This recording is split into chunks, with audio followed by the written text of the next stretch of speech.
Hello friends, welcome. So in this video I am going to discuss more on animations.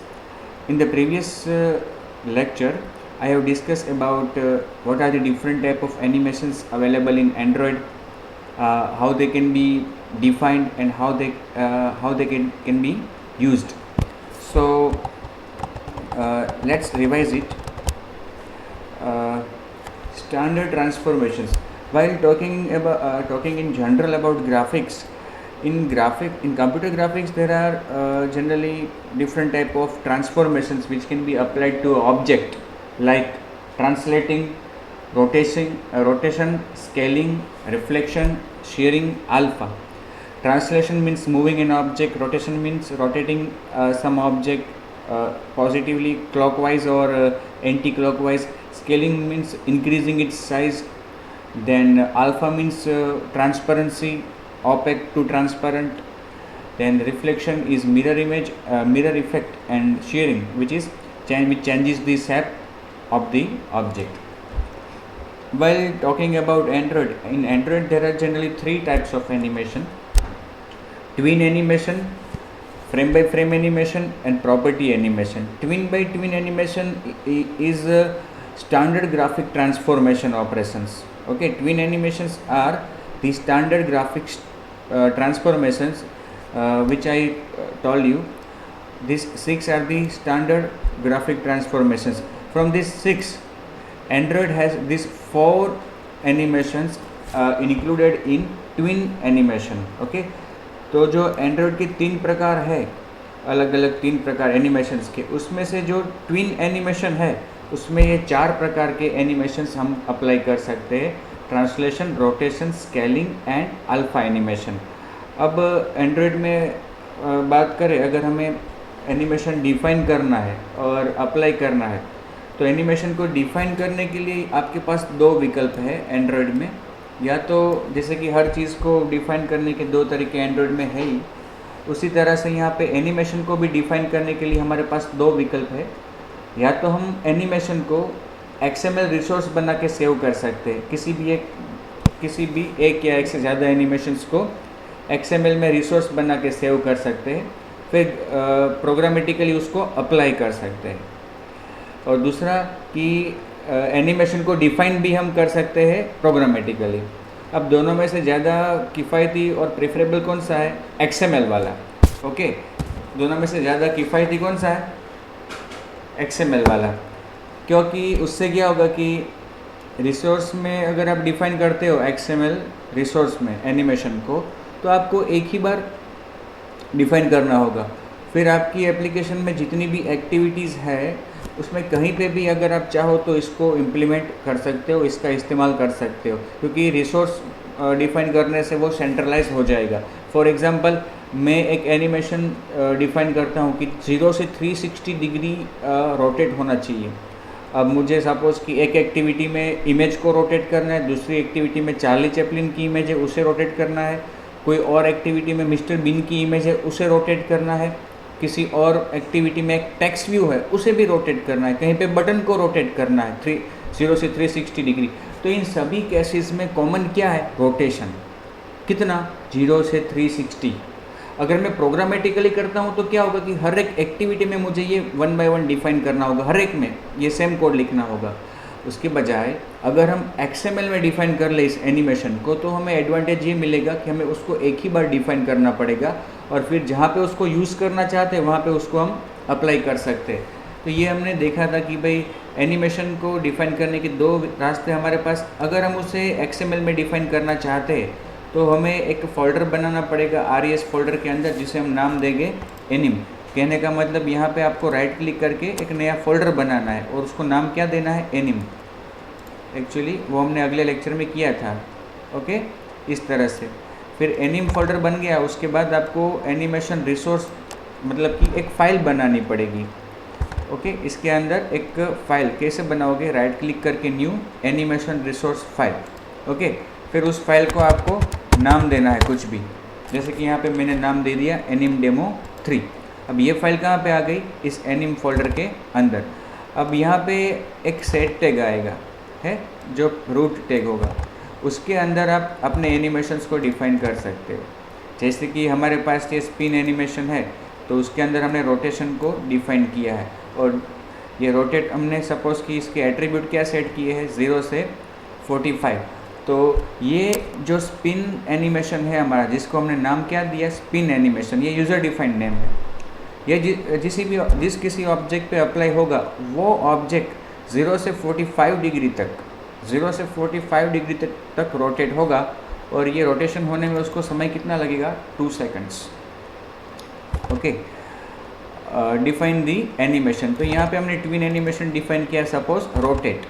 फिर retrieve the animation programmatically using animation utils dot load animation. तो फिर हमें क्या करना है कि अपनी एक्टिविटी में हमें इसको रिट्रीव करना है, animation equal to animation utils dot load animation, और वहाँ पे रेफरेंस पास करना है उस एनिमेशन का।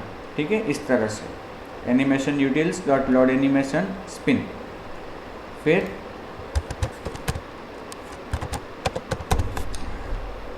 एक बार आपने इस तरह से उसको रिट्रीव कर लिया, उसके बाद apply it on image view और एनी अदर व्यू। क्योंकि हमें इमेज व्यू पे अप्लाई करना है, तो हम image view dot start animation ऐसा लिखेंगे। तो इससे क्या होगा कि हमारा एनिमेशन जो है वो इस इमेज व्यू पे अप्लाई हो जाएगा। कौन सा एनिमेशन, स्पिन एनिमेशन।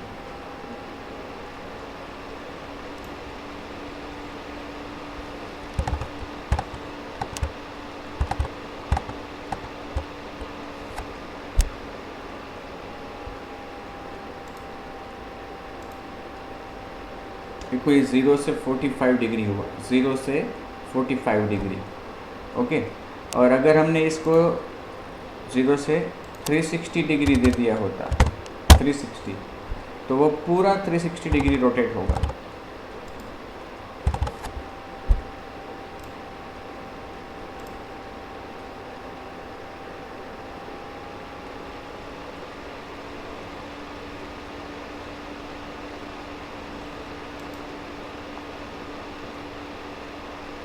जीरो से पूरा 360 डिग्री, और वो रोटेट कहाँ से हो रहा है, इस पॉइंट से। ये पॉइंट ऐसा है, ये वाला पॉइंट, कि जो एनिमेशन से पहले भी और बाद में भी वहीं पे रहता है। क्योंकि हमने यहाँ पे पायोट पॉइंट नहीं दिया है, तो पायोट पॉइंट बाय डिफ़ॉल्ट 0 0 होता है। अगर हम उसे सेंटर से रोटेट करना चाहते हैं, तो हम पायोट x को 50% और पायोट y को 50% दे सकते हैं।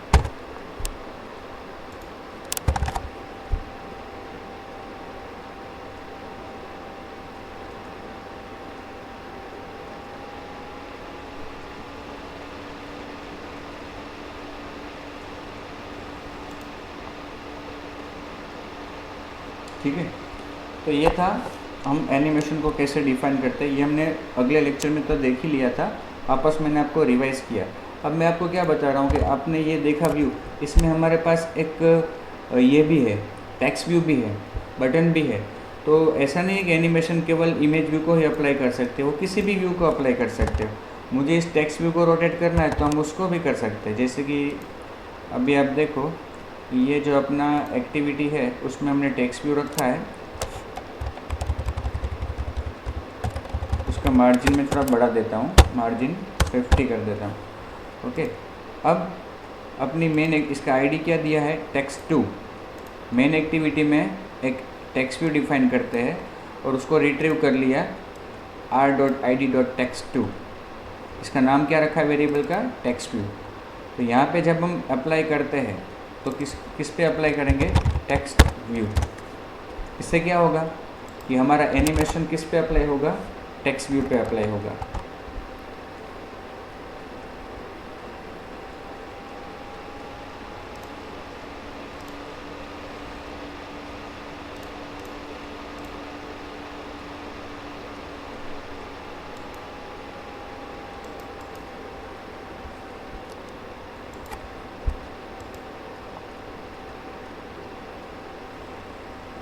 हो गया। ये शायद फ़ॉन्ट की साइज़ बढ़ा दी मैंने मार्जिन की बजाय, यहाँ पे मार्जिन तो वही रहा, साइज़ बढ़ा दी। मार्जिन एक्चुअली मुझे बढ़ाना था, फ़ॉन्ट की साइज़ तो 25 बराबर ही थी, मार्जिन उसका 50। तो कहने का मतलब कोई भी चीज़ हो सकती है, कोई भी व्यू एनिमेट हो सकता है, कोई भी व्यू प्रॉपर वो व्यू हो तो वो रोटेट हो सकता है, मतलब कि वो एनिमेट हो सकता है। ये तो रोटेट की बात है इसलिए रोटेट का कहा, अदरवाइज़ वो कुछ भी हो सकता है। अब एक ही बार हो रहा है, सपोज़ कि हमें इसको कंटिन्यू करना है तो हम यहाँ पे लिख सकते हैं repeat Android colon repeat mode equal to restart और Android colon repeat count equal to infinite. तो चालू रहेगा, मतलब कि वो रोटेट होना चालू ही रखेगा और एक साइकिल ख़त्म हुई उसकी, उसके बाद वो रिस्टार्ट करेगा, क्योंकि रिपीट मोड क्या दिया हमने इसमें, रिस्टार्ट।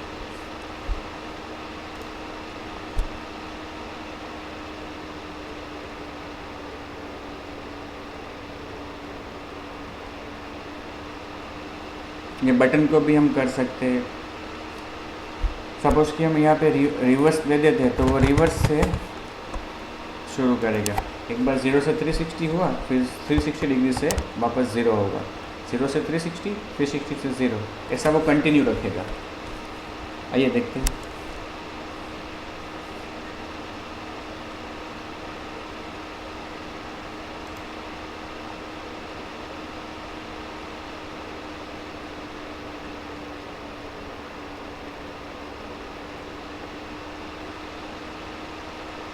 ठीक है, अब मैं जो आपको बताने जा रहा हूँ कि हम जब एनिमेशन को अप्लाई करते हैं तो वो दो तरह से अप्लाई कर सकते हैं। Actually it is not only that कि आप अपनी एनिमेशन में केवल एक ही एनिमेशन अप्लाई करो, जैसा कि यहाँ पे हमने रोटेशन अप्लाई किया। In real world there may be cases when you are applying more than one animations together in on one object. ऐसा भी हो सकता है कि आप एक से ज़्यादा एनिमेशन को अप्लाई करना चाहते हो, आप अल्फ़ा भी करना चाहते हो, रोटेशन भी करना चाहते हो, स्केलिंग भी करना चाहते हो। तो इस तरह के एनिमेशन है जो एक से ज़्यादा हो और एक ही साथ आप अप्लाई करना चाहते हो, तो उसको आप एक ही फाइल में मेंशन करोगे। अब जब आप इस तरह के एनिमेशंस को अप्लाई करते हो तो आपके पास दो विकल्प होते हैं, ओके, कि आप साइमल्टेनियसली कर सकते हो या सीक्वेंशियली कर सकते हो। सीक्वेंशियली का मतलब एक के बाद दूसरा, एक के बाद दूसरा, उस तरह से, और साइमल्टेनियस का मतलब सब एक साथ होगा। ठीक है, तो ये दो तरीके आपके पास है। जैसे कि यहाँ पे मेरे पास एनिम डेमो 3 है, ओके, इसमें मैं करता हूँ पहले alpha, okay, alpha from alpha 0.1 से टू अल्फ़ा 1.0,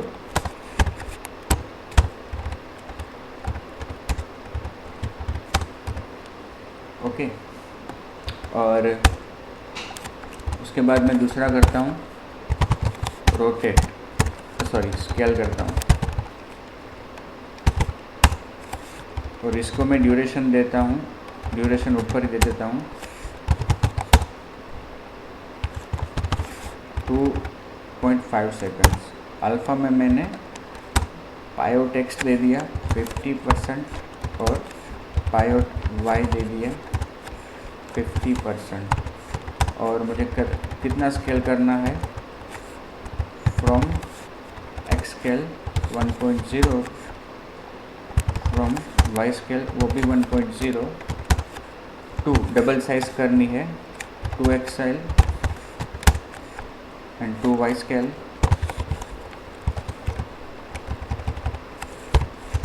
वो भी 2.0। ठीक है, और ऐसा करने में समय तो अभी हम मेंशन नहीं कर रहे, डबल हो जाएगा। ठीक है, उसी तरह से मुझे उसको रोटेट भी करना है फ्रॉम डिग्रीज 0 2 डिग्रीज 360, ओके। और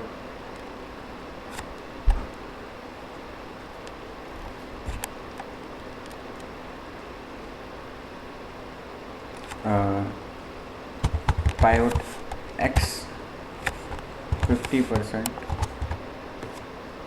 और पायोट वाई वो भी 50%, ठीक है। और स्केल रोटेट और फिर करते हैं ट्रांसलेट फ्रॉम वाई डेल्टा 50 से 2y delta, sorry 2y delta from y delta 50 से 2y डेल्टा 400, ऐसा हम डिफाइन करते हैं, ठीक है। तो ये हमने क्या किया, हमें अल्फ़ा मतलब कि ट्रांसपेरेंसी जो थोड़ी विजिबल है, लिटिल विजिबल, उसमें से पूरा उसको ओपेक कर रहे हैं यहाँ पे 1.0। फिर स्केल फैक्टर्स दोनों साइज़ में डबल कर रहे हैं साइज़ उसकी। फिर रोटेट कर रहे हैं हम उसको 360 डिग्री सेंटर पॉइंट से। फिर उसको एक वर्टिकल लाइन में ट्रांसलेट भी कर रहे हैं। अब इस एनिमेशन को हमने नाम दे दिया है एनिम डेमो 3। और ये सभी एनिमेशंस हमने जो डिफ़ाइन किए हैं सेट नोड के अंदर, जो इसका रूट नोड है सेट, उसमें हमने क्या डिफ़ाइन किया है कि भाई 2.5 सेकंड का समय लगना चाहिए ये सब होने में। इसको 3 सेकंड कर देते हैं, ठीक है। अब मैं मेन एक्टिविटी पे इसको अप्लाई करता हूँ। अपनी मेन एक्टिविटी में ये जो स्पिन है उसकी जगह मैं क्या लिखूँगा अभी, एनिम डेमो 3, और उसको मैं अप्लाई करता हूँ सपोज इमेज व्यू पे, ठीक है।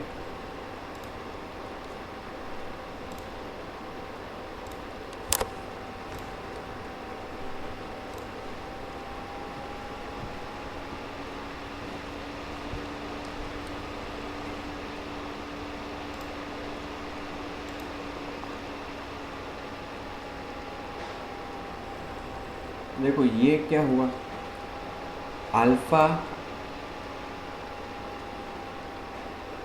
स्केल, रोटेट और ट्रांसलेट सब कुछ साथ में हुआ। तो इसे क्या कहते हैं, इसे कहते हैं हम साइमल्टेनियस अप्लाई। इसे कहते हैं हम साइमल्टेनियस अप्लाई। अगर हमने ये जो नीचे चला जा रहा है, ये इसका कारण क्या है कि हमने ये ट्रांसलेशन दिया है लास्ट में, वो उसको अगर निकाल देते तो वो नीचे नहीं जाएगा, वो ऊपर भी ला सकते हैं उसको। यहाँ पे सपोज कि 200 रख दे तो वो इतना नीचे भी नहीं जाएगा। लेकिन कहने का मतलब सब कुछ एक साथ में हो रहा है, सब कुछ एक साथ में हो रहा है।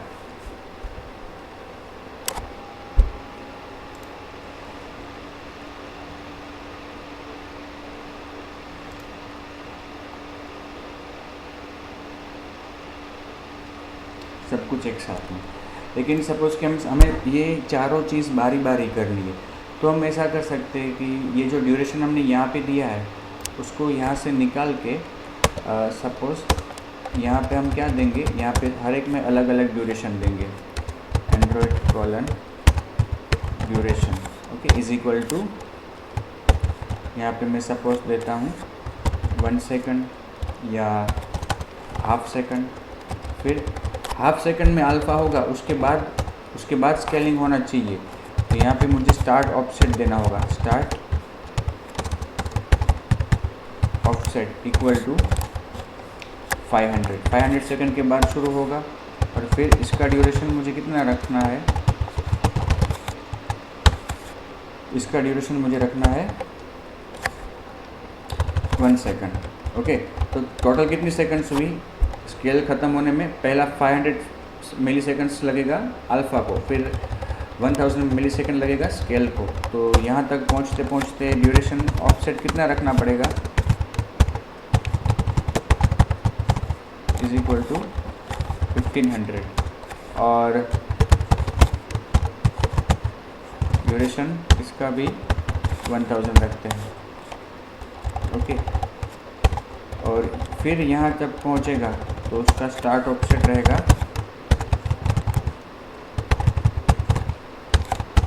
2500 मिली सेकंड्स, और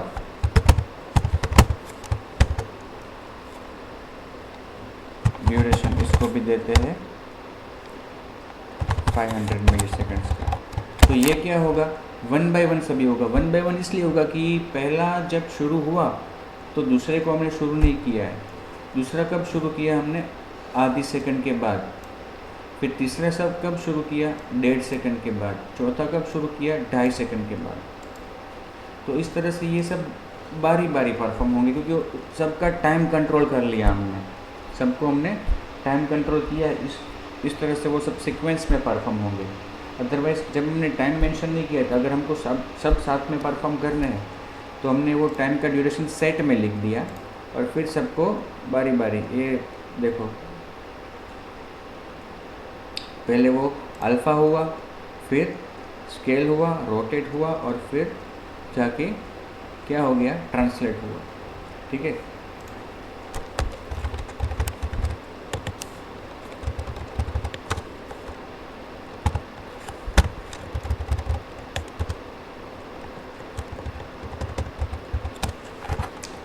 अब सपोज़ कि मुझे ऐसा करना है कि पहले वो अल्फ़ा होना चाहिए, अल्फ़ा ट्रांसफॉर्मेशन ओपेक होना चाहिए। पहले वो एक्चुअली गायब होगा, उसमें से वो पहले दिखना चाहिए, 0 में से वो 1 होगा। ओके, और फिर वो रोटेट और स्केल और रोटेट वो दोनों साथ में ही होना चाहिए। अभी क्या हो रहा था, अभी पहले वो स्केल हुआ फिर रोटेट हुआ। देखिए, स्केल, रोटेट, ट्रांसलेट। अब मुझे क्या करना है, अल्फ़ा तो करना ही है, स्केल और रोटेट दोनों साथ में करना है, फिर उसको अप्लाई करना है अल्फ़ा। तो इसके लिए मुझे क्या करना चाहिए, फिर उसको लास्ट में ट्रांसलेट करना है। तो आप यहाँ पे सीक्वेंशियली परफॉर्म करना चाहते हो तो आपको animation will be played in sequence. उसके लिए आपको क्या करना चाहिए, डिफाइन सेट नेस्टेड सेट इन रूट सेट। ओके, तो आपको एक्चुअली करना क्या है, यहाँ पे एनिमेशन सीक्वेंस ही है लेकिन रोटेशन और स्केलिंग दोनों साथ में करना है। तो यहाँ पे ये दोनों चीज़ आपको साथ में करनी है, तो यहाँ पे आप एक सेट डिफाइन कर लो। ओके, और उस सेट को ख़त्म करो यहाँ पे। ठीक है, तो अब क्या होगा, स्केलिंग और रोटेशन दोनों साथ में होगा। और जो ऑफसेट यहाँ पे आपने दिया है उसे निकाल दो, यहाँ से दिया है वो भी निकाल दो। ओके, अब यहाँ पे आपको देना है ऑफसेट। कितना दोगे, 500, क्योंकि इसके पहले वाला जो है वो 500 सेकंड्स मिली सेकंड्स लेने वाला है। और अब इसको आप ड्यूरेशन दो 1500।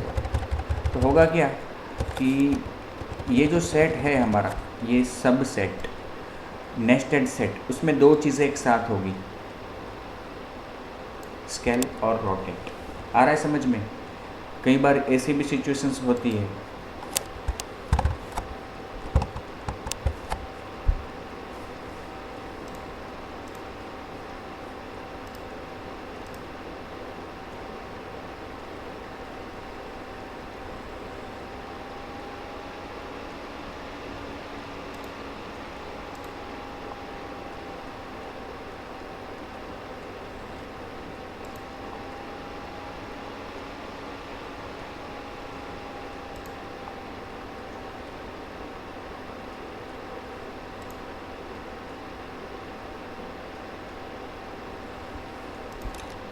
यहाँ पे हमने 500 मिली सेकेंड्स दिए, यहाँ पे हमने 1500, तो दोनों का मिला के कितना हुआ, 2000 मिली सेकेंड्स।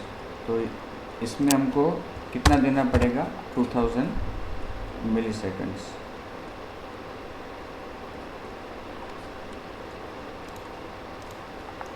फ्रॉम वाई डेल्टा 350 की जगह पे हम कर देते हैं 200। वैसे तो इसकी कोई आवश्यकता ही नहीं है हमें ट्रांसलेट करने की, ये तो केवल हम देखने के लिए कर रहे हैं। ओके, लास्ट में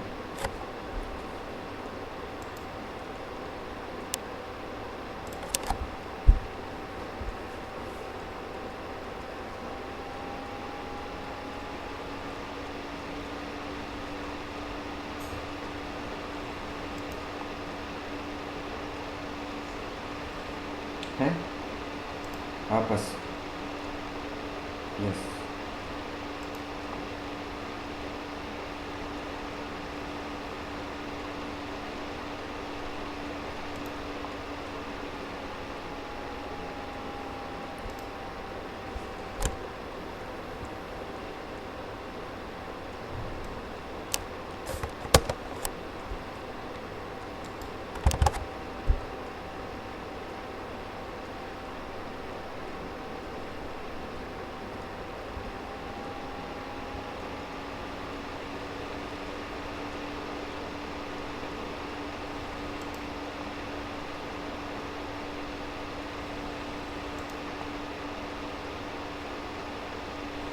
क्योंकि यहाँ से हमने फ्रॉम निकाल दिया, तो वो जहाँ पे है वहीं से वो 2/Δ100 नीचे ट्रैवल करेगा, ट्रांसलेट होगा।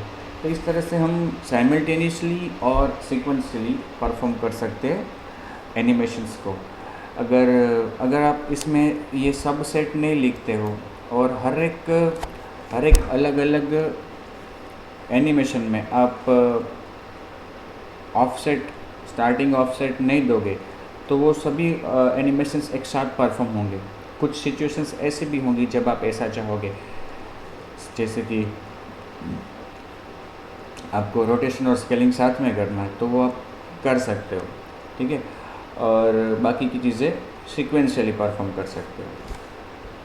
अब यहाँ पे ऐसा करते हैं और एक एग्जांपल लेते हैं कि मुझे ऑब्जेक्ट को पहले डबल करना है साइज़ में, फिर रोटेट करना है 0 से 360 डिग्री, वापस उसे रोटेट करना है 360 से 0 डिग्री, और वापस उसको अपनी मूल अवस्था में लाना है। ओके, ऐसा करना है। तो हम क्या करेंगे, इस कोड को मैं यहाँ से निकाल देता हूँ और इस कोड को रहने देते हैं। हम एक नई फाइल बनाते हैं।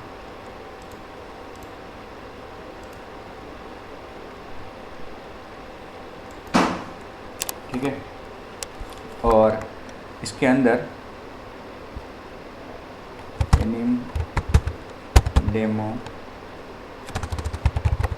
3, ओके, सॉरी ये फाइल है एनिम demo 4।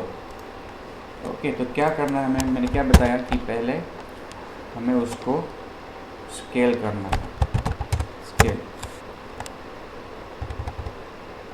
From X scale 1.0 to X scale 2.0, फिर फ्रॉम वाई स्केल 1.0,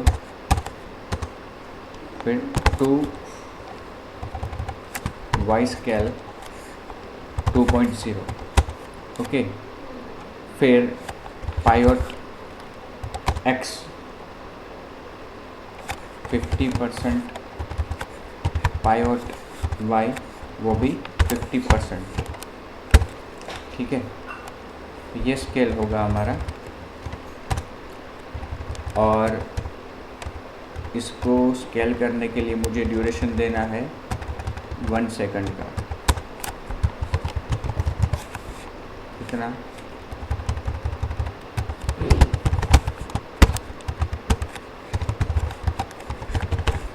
ओके, फिर मैं उसको रोटेट करूँगा।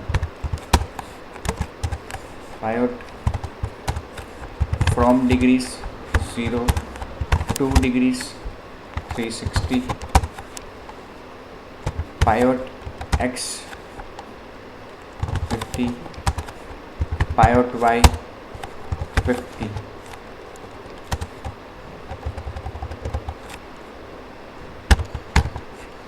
ओके, और इसके लिए ड्यूरेशन देता हूँ मैं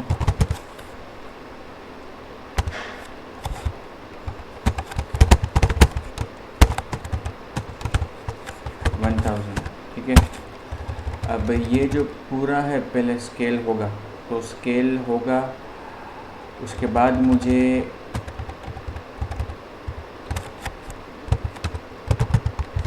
रोटेट करना है, तो इस तरह से,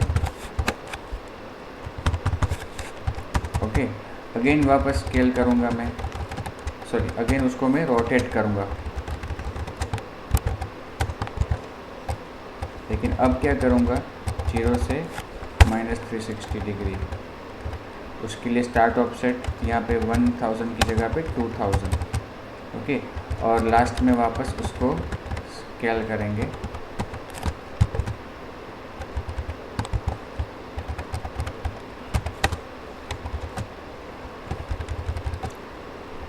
from X scale 1.0 to X scale 0.5, from Y scale 1.0 0.5।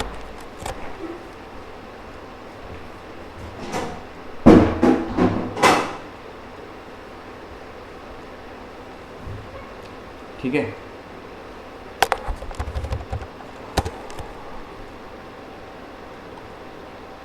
और इसमें ऑफसेट देंगे स्केल में 3। तो अब क्या होगा कि ऑब्जेक्ट पहले स्केल होगा डबल साइज़ का, फिर 0 से 360 रोटेट करेगा, वापस उल्टा रोटेट करेगा और फिर वापस अपनी ओरिजिनल साइज़ में आ जाएगा। और ये पूरा एनिमेशन ख़त्म होने में 4 सेकंड का समय लगेगा।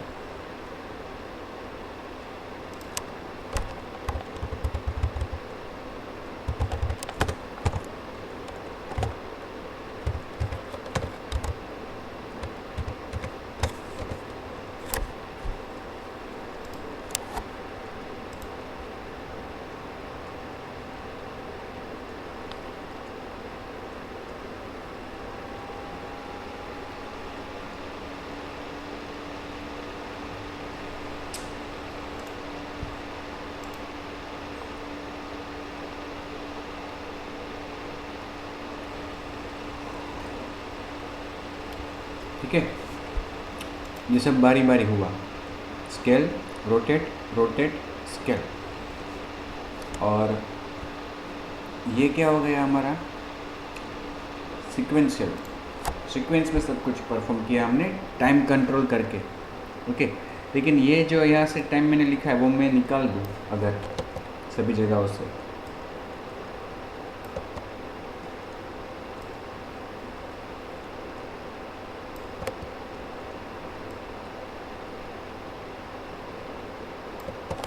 और यहाँ पे ऊपर लिख दूँ,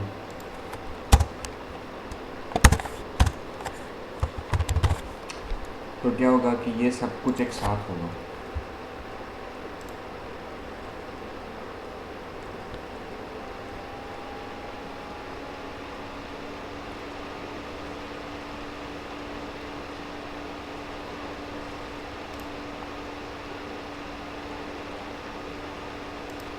देखा आपने, सब कुछ साथ में हो रहा है तो इसकी कुछ असर ही देखने को नहीं मिल रही है। स्केल, रोटेट, वापस स्केल, ये सब कुछ इतना जल्दी हो रहा है कि हमें कुछ आइडेंटिफाई करने का समय ही नहीं मिल रहा है, ओके। तो जो पहले था उस तरह से हम रख सकते हैं कि ड्यूरेशन और उसको जो हम देते ये स्टार्ट ऑफ सेट, वो हर जगह पे जो दिया था वो सही था, ठीक है। अब सपोज ऐसा करना है मुझे कि वो जब स्केल हो रहा है उसी के साथ रोटेट हो, और वापस वो जब स्केल हो रहा है उसी के साथ, मतलब कि साइज़ उसकी जब डबल हो रही है तो 0 से 360 डिग्री वो साथ में ही रोटेट हो जाए, और वापस वो जब 360 से 0 आए और जो अपनी ओरिजिनल साइज़ में आता है तो वो दोनों भी साथ में होना चाहिए। तो हम क्या करेंगे, यहाँ पे हम लिख देंगे सेट टैग, ओके। और ये दोनों चीज़ एक साथ, और ये दोनों चीज़ एक साथ, और इस सेट को ड्यूरेशन में अभी वहीं पे दूंगा ऊपर सेट में।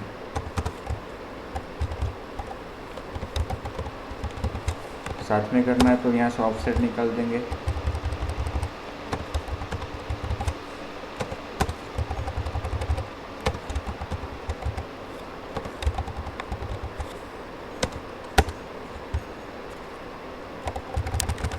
ठीक है।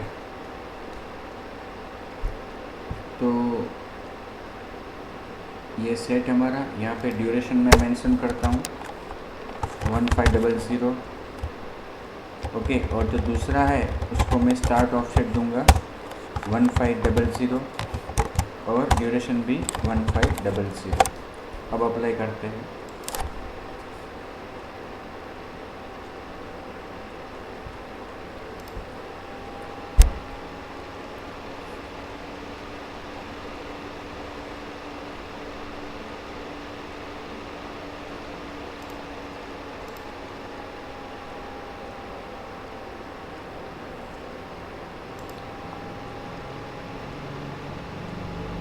तो अब वो स्केल हो रहा है, उसी के साथ रोटेट भी हो रहा है, दोनों में एक साथ। ठीक है, अब सपोज़ हमें इसको रिपीट चालू रखना है, रिपीट बिहेवियर उसका कंटिन्यू करना है। तो देखो यहाँ पे हम इस सेट में हम लिखेंगे, ये जो सेट टैग है, set tag, it does not support repeat count and repeat behaviour. यहाँ पे हम लिख सकते हैं लेकिन उसकी असर नहीं होगी। तो ऐसा कर सकते कि हम इस हर एक एलिमेंट में रख सकते हैं स्टार्ट बिहेवियर, लेकिन उससे वो पूरा बिगड़ जाएगा, उसकी असर कुछ नहीं होगी। यहाँ पे अगर हम लिखते हैं एंड्रॉयड कोलन स्टार्ट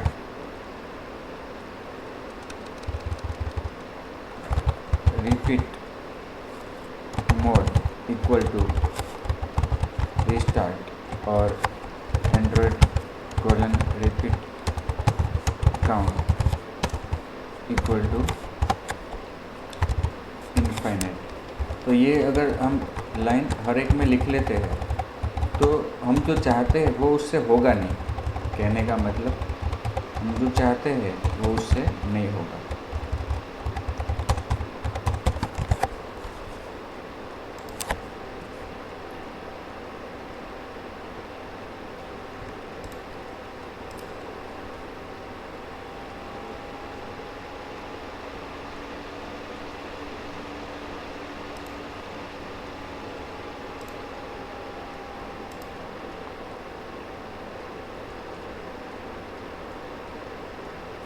पूरा बिगड़ गया, मतलब हम जिस तरह का रिपीटेशन चाहते हैं वो नहीं हुआ।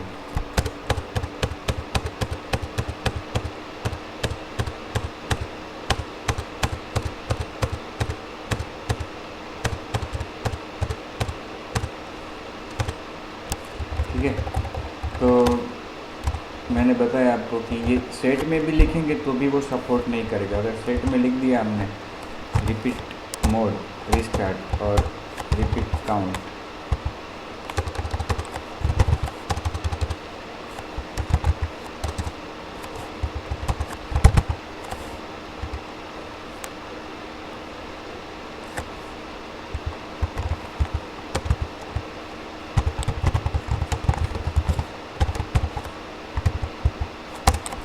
तो भी वो जो हम चाहते हैं वो होगा नहीं, क्योंकि ये सेट में वो सपोर्ट ही नहीं करता है।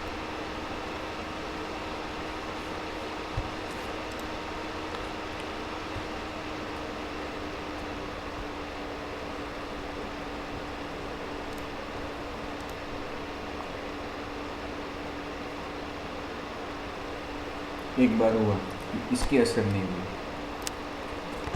तो अगर हम चाहते हैं इसे रिपीट करना तो हम ऐसा कर सकते हैं कि एक बार एनिमेशन जब ख़त्म हो तो वापस उसे स्टार्ट कर दे, ख़त्म हो तो स्टार्ट कर दे। तो ख़त्म जब हो तब स्टार्ट करना है। तो ख़त्म होना एक इवेंट है जिसे हम हैंडल कर सकते हैं। थियोरी में मैंने आपको बताया था एनिमेशन लिसनर का। तो देखो यहाँ पे हम अपना एक लिसनर बनाते हैं, क्लास माय एनिमेशन लिसनर। इसका कोड मैं आपको शेयर करूँगा, एक्सटेंस एनिमेशन लिसनर। ठीक है, अब यहाँ पे 3 मेथड्स हमें ओवरराइड करनी है, ऑन एनिमेशन स्टार्ट, फिर ऑन एनिमेशन रिपीट और ऑन एनिमेशन एंड। जब वो एंड हो रहा है एनिमेशन तो उसमें हम क्या करेंगे, वापस उसको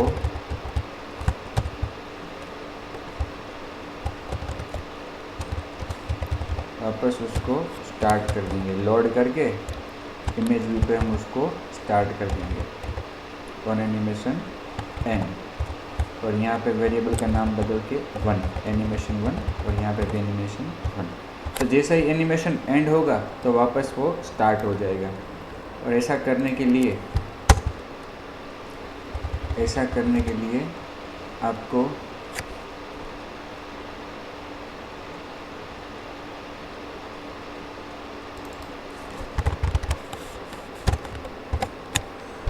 ये एक्चुअली इंटरफेस है ना, मैंने क्लास का है।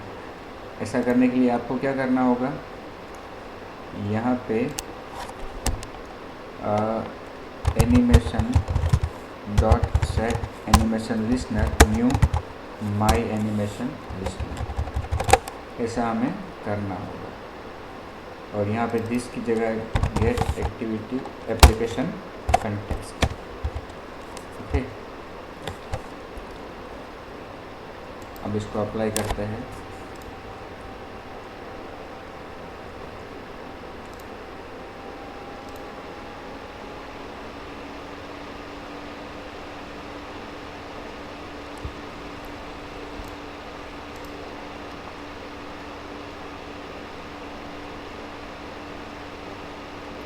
जो हमें करना था वो अब हुआ।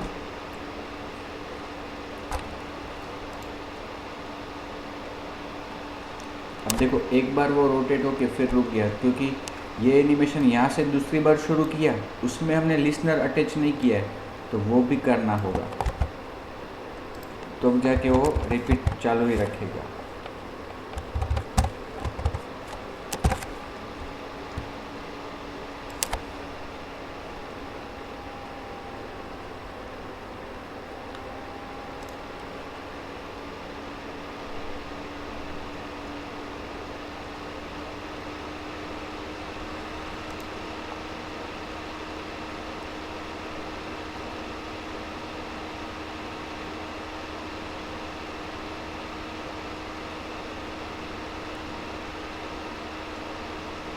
ठीक है, यहाँ पे तो न्यू नहीं लिखेंगे तो भी चलेगा दिस, यहाँ पे तो न्यू लिखना ही पड़ेगा, कि वो हम एक्टिविटी में लिख रहे हैं, ये हम करंट क्लास में लिख रहे हैं, जो खुद क्लास खुद ही लिसनर है, तो वहाँ पे दिस चलेगा।